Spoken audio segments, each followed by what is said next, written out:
ಯಾಕೆ ಇಷ್ಟು ಸೀರಿಯಸ್ ಆಗಿ ಮಾತಾಡ್ತಿದ್ದೇನೆಂದ್ರೆ, ಯಾಕೆ ಇಷ್ಟು ಗಂಭೀರವಾಗಿ ಮಾತಾಡ್ತಿದ್ದೇನೆ ಅಂತಂದ್ರೆ, ನೋಡಿ ಕಾನೂನಾತ್ಮಕ ವ್ಯವಸ್ಥೆ ಇದು ಏನದಂದ್ರೆ ನಮ್ಮ ರಾಷ್ಟ್ರ ಪಕ್ಷಿ ನವಿಲು, ನಮ್ಮ ಶ್ರೀಗಂಧ, ಇದರಲ್ಲಿ ಮರ್ಡರ್ಗಿಂತ ಹೆಚ್ಚಾದಂತ ಅಫೆನ್ಸ್ ಇದೆ. ಅದಕ್ಕಾಗಿ ಈ ಪಾಯಿಂಟ್ ಅನ್ನು ಇಟ್ಟಿದ್ದೇನೆ ನಾನು.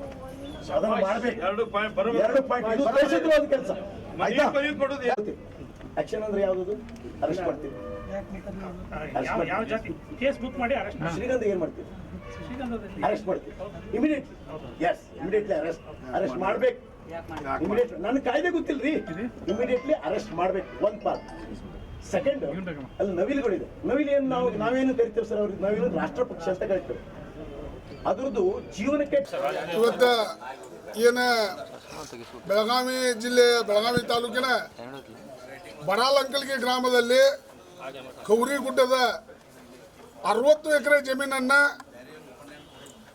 ಅಲ್ಲಿ ಇದ್ದಂಥ ಗಿಡ ಮರಗಳನ್ನ ಇವತ್ತೇನು ನಾಶ ಮಾಡಿ ಇವತ್ತಲ್ಲಿ ಹೆಸ್ಕಾಮ್ಗೆ ಹಸ್ತಾಂತರ ಮಾಡುವಂಥ ಕೆಲಸವನ್ನು ಏನು ಜಿಲ್ಲಾಡಳಿತ ಮಾಡ್ತಾ ಇದೆ. ಮೊದಲನೇದಾಗಿ ಆ ಜಿಲ್ಲಾಡಳಿತಕ್ಕೆ ನಮ್ಮ ಧಿಕ್ಕಾರ ಐತಿ. ಯಾಕಪ್ಪ ಅಂತಂದ್ರೆ ಸುಮಾರು ವರ್ಷಗಳ ಹಿಂದನೆ ಅದನ್ನ ಊರು ಗಾರ್ಯಾಣ ಅಂತ ಪ್ರತಿಯೊಂದು ಹಳ್ಳಿಗೆ ಪ್ರತಿಯೊಂದು ಊರಿಗೆ ಗಾರ್ಯಾಣ ಅನ್ನುವಂಥದ್ದನ್ನ ಸರ್ಕಾರಿ ಜಮೀನು ಆದ್ರೂ ಕೂಡ ಅದನ್ನ ಊರು ದೈವಕ್ಕೆ ಕೊಡುವಂಥ ಕೆಲಸ ಪೈಲ ಮಾಡಿದ್ದೈತಿ.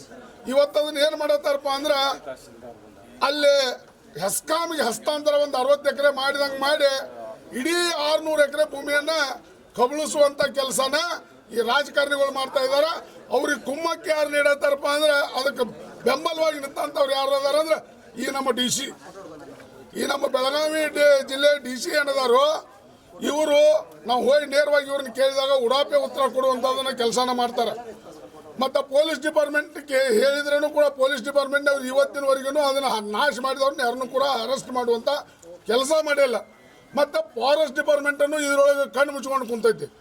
ಈಗ ರೆವಿನ್ಯೂ ಡಿಪಾರ್ಟ್ಮೆಂಟ್ನವರು ಈ ರಾಜಕಾರಣಿಗಳು ಕೂಡಿಕಾಸ ಈ ನಮ್ಮ ರೈತರ ಭೂಮಿಯನ್ನು ಕಬಳಿಸುವಂಥ ಕೆಲಸ ಮಾಡತ್ತಾರೆ. ಯಾಕೆ ರೈತರ ಭೂಮಿ ಅಂತನಪ್ಪ ಅಂತಂದ್ರೆ ಅಲ್ಲಿ ಗಾರ್ಯಾನ ಇತ್ತಪ್ಪ ಅಂತಂದ್ರೆ ನಮ್ಮ ದನಕರುಗಳನ್ನು ಮೇಯಿಸುವ ಸಲುವಾಗಿ ಬಿಟ್ಟಂಥ ಅದು ಗಾರ್ಯಾನ ಅದ. ಅದನ್ನು ಇವತ್ತು ಇವರು ಸರ್ಕಾರಿ ಅಧಿಕಾರಿಗಳು ಎಲ್ಲರೂ ಕೂಡ ರಾಜಕಾರಣಿಗಳಿಗೆ ಹಸ್ತಾಂತರ ಮಾಡುವಂಥ ಕೆಲಸವನ್ನು ಮಾಡತ್ತಾರ. ಅದಕ್ಕೆ ಇದು ಇವತ್ತಿಗೆ ಇಲ್ಲಿ ಸ್ಟಾಪ್ ಆಗಬೇಕು. ಮತ್ತೇನು 60 ಎಕರೆ ಏನು ಇವತ್ತು ಅಲ್ಲಿ ನಾಶ ಮಾಡಿದಾರಲ್ಲ, ಆ ನಾಶ ಮಾಡಿದ್ದನ್ನ ಹೊಳ್ಳಿ ರಿಟರ್ನ್ ಆಗಿ ಮತ್ತಲ್ಲಿ ಸಸಿಗಳನ್ನು ನಟ್ಟ ಕಾಡನ್ನು ಉಳಿಸ್ಬೇಕಂತೇಳಿ ನಿಮ್ಮ ವಾಹಿನಿ ಮುಖಾಂತರ ನಾನು ಇವತ್ತು ತಿಳ್ಕೊಳ್ತೇನೆ. ಬಸನಗೌಡ ಪಾಟೀಲ್ ಅಧಿಕಾರಿಗಳಿಗೆ ನೇರವಾದ ಪ್ರಶ್ನೆ ನಮಗೆ ಇಲ್ಲಿ ಬರಬೇಕಾಗಿತ್ತು. ಈಗ ಅವರು ಜಿಲ್ಲಾಧಿಕಾರಿಗಳು ತಹಸೀಲ್ದಾರ್ ಅವರು ನೀವು ಏನಾರ ಸತ್ಯವಂತರಾದ್ರೆ ನಮ್ಮ ಇಲ್ಲಿ ಹೋರಾಟಕ್ಕೆ ಬರಬೇಕಾಗಿತ್ತ. ನೀವು ಮಾಧ್ಯಮದ ಮುಖಾಂತರ ಏನು ಉತ್ತರ ಕೊಟ್ರಿ, ಉಡಾಪೆ ಉತ್ತರ ನುಡಿದೋ ನಾವು. ಯಾಕಂದ್ರೆ ರಾಜಕಾರಣಿಗಳು ಮಾತಾಡ್ತಾರಲ್ಲ, ಆ ರೀತಿ ಮಾಧ್ಯಮದ ಮುಖಾಂತರ ಉತ್ತರವನ್ನು ಕೊಟ್ಟದಕ್ಕನ್ನ ನಾವು ಇಲ್ಲಿ ಹೋರಾಟವನ್ನು ಹಾಕೊಂಡಿದ್ದೇವೆ ಇವತ್ತು ಜಿಲ್ಲಾಧಿಕಾರಿಗಳು. ಯಾಕಪ್ಪ ಅಂತಂದ್ರೆ ನಾವು ಇತ್ತು ಇಲ್ಲೋ ಏನು ಕತಿ ಹೇಳತ್ತಾರೆ. ಇಲ್ಲಿ ಆಫೀಸ್ ತಕ್ಕೊಂತ ನೀವು ಜಿಲ್ಲಾಧಿಕಾರಿಗಳು ನೀವು ಬಂದು ಇದನ್ನು ಪ್ರಾಜೆಕ್ಟ್ ಚಾಲೂ ಮಾಡ್ಬೇಕಾದ್ರೆ ಸ್ಥಳಕ್ಕೆ ಯಾಕೆ ಬರಲಿಲ್ಲ? ಒಂದು 50 ಗಿಡಕ್ಕಿಂತ ಮೇಲ್ಪಟ್ಟು ಗ್ರಾಮದೊಳಗೆ ಸರ್ಕಾರಿ ಜಾಗದಾಗ ಕಡಿಬೇಕಂದ್ರೆ ಒಂದು ಗ್ರಾಮ ಸಭಾ ಆಗ್ಬೇಕು. ನೀವು ಪಂಚಾಯತಿಗೆ ನೋಟಿಸ್ ಕೊಟ್ಟಿಲ್ಲ. ಪಂಚಾಯತಿ ಅವ್ರಿಗೆ ಇವರು ಮಾಧ್ಯಮದ ಮುಖಾಂತರ DC ಅವ್ರು ಏನು ಹೇಳಿದ್ರು, ಪಂಚಾಯತಿ ಅವ್ರಿಗೆ ತಿಳಿಸಿದವ್ರಿಗೆ ನೋಟಿಸ್ ಕೊಟ್ಟು ಅಂತ ನಿಮ್ಮ ಮಾಧ್ಯಮದ ಮುಖಾಂತರ ಹೇಳಿದ್ದಾರೆ. ನಾನು ಗ್ರಾಮ ಪಂಚಾಯತಿಯಿಂದ ಒಂದು ಲೆಟರ್ ತಂದಾರ. ಅವ್ರಿಗೆ ಯಾರೇ ರೀತಿಯಿಂದ ಅವ್ರಿಗೆ ಲೆಟರ್ ಕೊಟ್ಟಿಲ್ಲ ಅಂತ ಹೇಳಿ ಅವ್ರು ವಾಪಸ್ ಕೊಟ್ಟಿದ್ದಾರೆ. ಅಂದ್ರೆ ಇವರು ಜಿಲ್ಲಾಧಿಕಾರಿಗಳಾದಂಥ ಒಂದು ದೊಡ್ಡ ಸ್ಥಾನದಲ್ಲಿ ಇದ್ದಂಥವ್ರು ಸುಳ್ಳು ಹೇಳಿದ್ರೆ ಇನ್ನು ಜನಸಾಮಾನ್ಯರ ಗತಿ ಏನಾಗಬೇಕು? ಜಿಲ್ಲಾಡಳಿತಕ್ಕೆ ಹೊಡೆದು ಬಿತ್ತಿಲ್ರಿ ಇದು. ಇಂಥ ಜಿಲ್ಲಾಧಿಕಾರಿ ನಮಗೆ ಬೇಕು. ಜಿಲ್ಲಾಧಿಕಾರಿಗಳನ್ನ ಈ ತಕ್ಷಣ ಜಿಲ್ಲಾದಿಂದ ಹಟಾವ್, ಜಿಲ್ಲಾನ ಬಚಾವ್ ಇಂಥ ಒಂದು ಘೋಷಣೆ ಮೂಲಕ ಜಿಲ್ಲಾಧಿಕಾರಿಗಳಿಗೆ ಧಿಕ್ಕಾರವನ್ನು ಕೂಗ್ತಾವ ನಾವು. ವನ್ಯಜೀವಿಗಳ ಬಗ್ಗೆ ಮಾಧ್ಯಮದಾಗ ಯಾಕೆ ಮಾತಾಡಲಿಲ್ಲ? ಅವರ ರಾಷ್ಟ್ರೀಯ ಪಕ್ಷಿಗಳ ಬಗ್ಗೆ ಯಾಕೆ ಮಾತಾಡಲಿಲ್ಲ? ಇದ್ರ ಜವಾಬ್ದಾರಿ ಯಾವುದು ಹೇಳ್ರಿ? DC ಅವ್ರ ನಿಮಗೆ ಲಕ್ಷ ಗಂಟಲೆ ಪಗಾರ ಕೊಟ್ಟದ್ದು ಎದಕ್ಕೆ? ನಾವು ಎದಕ್ಕೆ ಕೊಟ್ಟವ್ರಿ? ನಿಮ್ಮನ್ನ ಎದಕ್ಕೆ ಇಟ್ಟವ್ ನಾವು ಬೆಳಗಾವದಾಗ? ನಿಮ್ಮನ್ನ ವನ್ಯಜೀವಿಗಳನ್ನ ರಕ್ಷಣೆ ಮಾಡಲಿಕ್ಕೆ, ಕಾಡು ರಕ್ಷಣೆ ಮಾಡಲಿಕ್ಕೆ ನಿಮ್ಮ IAS IPS ನಿಮಗೆ ಏನು ಕಲಿಸೈತಿ? ಪ್ರಕೃತಿ ಹಾಳು ಮಾಡೋದು ಕಲಿಸೈತ್ರಿ. ಇವತ್ತಿಗೆ ನಮ್ಮ ಪೀಳಿಗೆಗಳು ಹೆಂಗೆ ಬದುಕಬೇಕ? 40 ಡಿಗ್ರಿಗಿಂತ ಜಾಸ್ತಿ ಆಗತ್ತೈತಿ ಬೆಳಗಾವದ ಡಿಗ್ರಿ ಸೆಲ್ಸಿಯಸ್ ಬಿಸಿಲು.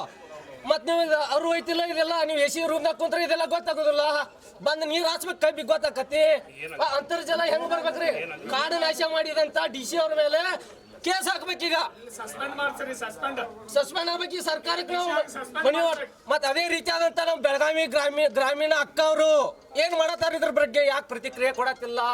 ಯಾಕೆ ಬರತ್ತಿಲ್ಲ ನಮ್ಮ ಊರಿಗೆ ಯಾಕೆ ಬಂದಿಲ್ಲ ತೊಟ್ಲ ನಿಬ್ಬಣ ಇಂಥವಕ್ಕೆ ಬರ್ತಾರ ತೊಟ್ಲ ಹಾಕಕ್ ಬರ್ತಾರೋ ಕುಬಸ ಮಾಡಕ್ ಬರ್ತಾರ ಇಂಥದೊಂದು ಕಾಡು ನಾಶ ಆಗೈತಿ ಯಾಕೆ ಬರತ್ತಿಲ್ಲ ನಮ್ಮ ಅಕ್ಕಾರು ಅನ್ನುವಂತ ನನ್ನ ಅಕ್ಕಾರಿಗೆ ಪ್ರಶ್ನೆ ಕೇಳತ್ತಿದ್ದಾನ ಸಿರ್ಗಂಧದ ಗಿಡ ಸಿರ್ಗಂಧ ಗಿಡ ಇಲ್ವಾ ನೀವು ಸ್ಪಾಟಿಗೆ ಬಂದಿದ್ದೀರಿ ಒಬ್ಬರ ಮಾಧ್ಯಮದ ಮಿತ್ರರು ಬಂದಾರ ಸ್ಪಾಟ್ಗೆ ರೈತರು ನಾವು ತೋರಿಸಿದವು ಅವರಿಗೆ ಸಿರ್ಗಂಧ ಗಿಡ ಕಣ್ಣಾರೆ ಆ ಸಿಕ್ಕಂತ 4-5 ಗಿಡ ನಾವು ತೆಗೆದುಕೊಟ್ಟಂತವ್ ಮಾತ್ರ ಇವ್ರು ಬಂದು ರಿಪೋರ್ಟ್ ಕೊಡತಾರ ಅಧಿಕಾರಿಗಳು ಅರಣ್ಯ ಅಧಿಕಾರಿಗಳು ಇನ್ನು ಉಳಿದಿದ್ದು ಡೈಲಿ ಸಿಗತ್ತಾವ ಸಿರ್ಗಂಧ ಗಿಡ ಡೈಲಿ ನಾನು ಸೋಷಿಯಲ್ ಮೀಡಿಯಾ ಮುಖಾಂತರ ಹಾಕ್ತಾ ಇದ್ದೇನೆ ಅಲ್ಲಿ ಡೈಲಿ ಸಿಗತ್ತಾವ ಸಿರ್ಗಂಧ ಗಿಡವನ್ನು 1984 ಇದೇ ಡಿಪಾರ್ಟ್ಮೆಂಟ್ ನೆಟ್ಟಿದ್ದಾರೆ 8 ಎಕರೆ ಮಾತ್ರ ಕಡಿದಿದ್ದಾರೆ ಅಂತ ರಿಪೋರ್ಟ್ ಕೊಟ್ಟಿದ್ದಾರೆ 8 ಎಕರೆ ಬಂದ್ ಸರ್ವೆ ಅವ್ರು ಖುದ್ದಾಗಿ ಮಾಡಿದ್ರ ಅವ್ರ ತಹಶೀಲ್ದಾರ್ ಏನಾದ್ರು ಬಂದ್ರ ಅಲ್ಲಿ ಖಾಲಿ ಪೀಲಿ ಎಲ್ಲೋ ಅಡಿಕೊಂಡ್ ಕುಂತ ಅದು ಆಫೀಸ್ದಾಗ AC ಆಫೀಸ್ದಾಗ ಕುಂತ ನೀವೇನೋ ವರದಿ ಕೊಡೋದಲ್ರಿ ಜಿಲ್ಲಾಧಿಕಾರಿಗಳೇ ನೀವು ನಮ್ಮ ಕೆಲ್ಸಕ್ಕೆದರಿ ತಿಳ್ಕೊರಿ ಅರ್ಥ ಮಾಡ್ಕೋರಿ ಮಹಾ ನಮ್ಮ ಬೆಳಗಾವಿ ಜನಗಳೇ ಈ DC ಯಾರೋ ದೇವ್ರಲ್ಲ ನಮಗ ಇವ್ ಇರೋದು ನಮ್ಮ ಕೆಲಸಕ್ಕ ಕೂಲಿ ಕೆಲ್ಸಕ್ಕೆ ಇಟ್ಟೇವ್ ಇವ್ರನ್ನ ನಮಗೆ ಹೊಟ್ಟೆ ಉರಿಯಾತೈತಿ ವನ್ಯ ಜೀವಿಗಳು ಹಾಳಾದದಕ್ಕೆ ನಮ್ಗೆ ಹೊಟ್ಟೆ ಉರಿಯಾತೈತಿ ನೀವೇನೋ ಪಗಾರ ಐತಿ ನಿಮಗೆ ಸಾಕಷ್ಟು ಸಂಬಳ ಐತಿ ಐಶ್ವರ್ಯ ಜೀವನ ಇದ್ರ ಪ್ರಕೃತಿಯನ್ನು ಹಾಳು ಮಾಡಕತ್ರ ನಾವು ನೋಡ್ಕೊಂಡು ಸುಮ್ಮನೆ ಇರೋಣ ಜಿಲ್ಲೆ ಇರೋದಿ ನೀವು DC ಅವರು ರಾಮನಗೌಡ ಪಾಟೀಲ್ ಬರ್ರಿ ಖುದ್ದು ನಮಗೆ ಬರ್ರಿ ಸ್ಪಾಟಿಗೆ ಬಂದು ನೋಡ್ರಿ